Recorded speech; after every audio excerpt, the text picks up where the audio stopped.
Ngayong buwan ng Setyembre sa ating Policy Highlight. Pag-usapan natin ang CSC Resolution No. 2400721 o ang Workplace Cancer Control Policy in the Public Sector. Ang Guidelines on Workplace Cancer Control Policy in the Public Sector o CCP ay naaprubahan noong August 14, 2024. Bawat ahensya ay dapat magtatag ng kani-kanilang CCP batay sa pangangailangan ng kanilang ahensya. Ang CCP ay naglalayong suportahan ang layunin at pagpapatupad ng Republic Act o RA No. 11215 o ang National Integrated Cancer Control Act. Batay sa Implementing Rules and Regulations ng RA No. 11215 na ipinatupad noong 2019, ang Estado ay kailangang magpatupad ng inclusive, integrated, at comprehensive approach sa pagpapabuti ng kalusugan ng mamamayan, kabilang na ang mga kawani ng pamahalaan.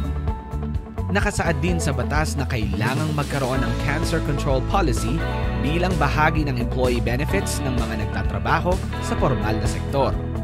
Kaugnay nito ang pagbalangkas ng National Policy Framework on the Promotion of Healthy Workplace na ipinapatupad ng Department of Health, Department of Labor and Employment at Civil Service Commission. Ito ay nagsusulong ng healthy workplaces bilang suporta sa pagpapatupad ng Universal Healthcare Law.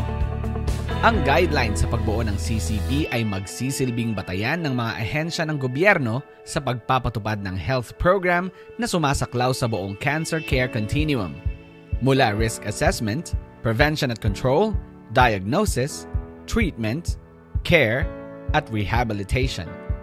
Layunin ng guidelines na ito na maiwasan at makontrol ang cancer at mapabuti ang survivorship sa pamamagitan ng pagbibigay sa mga empleyado ng access sa mga cancer control programs sa trabaho. Sakop ng pulisiyang ito ang mga sumusunod na sangay ng pamahalaan.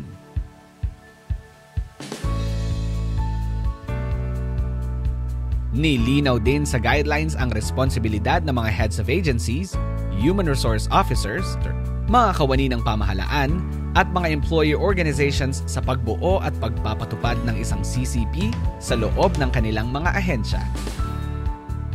Ang CCP ng mga ahensya ay dapat maglaman ng mga sumusunod: Prevention and Control of Cancer Program, Work Arrangements and Leave, Prohibition, at Administrative Support. Ilan sa mga patakaran na kailangang siguruhin sa ilalim ng Prevention and Control of Cancer Program ay ang pagsama ng cancer education sa Annual Learning and Development Plan ng ahensya, pagtataguyod ng healthy lifestyle sa mga empleyado sa pamamagitan ng tamang nutrisyon, stress management, at iba pa, pagbuo ng mga support group para sa mga empleyadong may cancer, kanilang mga pamilya, at mga tagapag-alaga. Dapat ding magbigay ng angkop na training on Prevention and Control of Cancer Program batay sa guidelines ng DOH. Ang mga ahensya ay dapat ding magbigay ng work environment na nakabubuti para sa mga empleyadong na-diagnose ng cancer at cancer survivors at isama ang mga probisyon sa occupational safety and health programs ng ahensya. Nakasaad din sa guidelines na dapat magsikap ang mga ahensya na tulungan ang mga empleyadong at risk sa cancer sa pamamagitan ng pagkuha ng diagnosis para sa maingat na klinikal na pagsusuri at mga diagnostic investigation, pagbibigay ng psychosocial support sa empleyado at sa kaniyang pamilya o tagapag-alaga, at pagtulong sa mga empleyado na kumuha ng medical assistance mula sa DOH, PhilHealth, GSIS, at iba pang ahensya. Pagbibigay ng tulong medikal para sa procedures, checkups, tests, at iba pang pangangailangan. Kinakailangan magpasa ng Human Resource Management Office ng quarterly monitoring report ukol sa implementasyon ng CCP sa kanilang head of agency.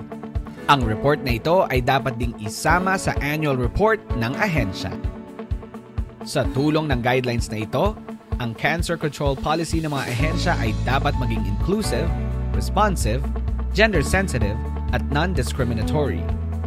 Makikita ang buong probisyon at impormasyon ukol sa Workplace Cancer Control Policy in the Public Sector sa CSC website sa www.csc.gov.ph.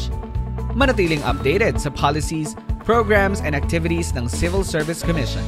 Bisitahin lamang ang aming social media channels.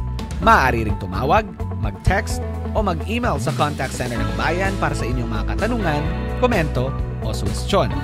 Hanggang sa susunod na Policy Highlight, maraming salamat sa panonood.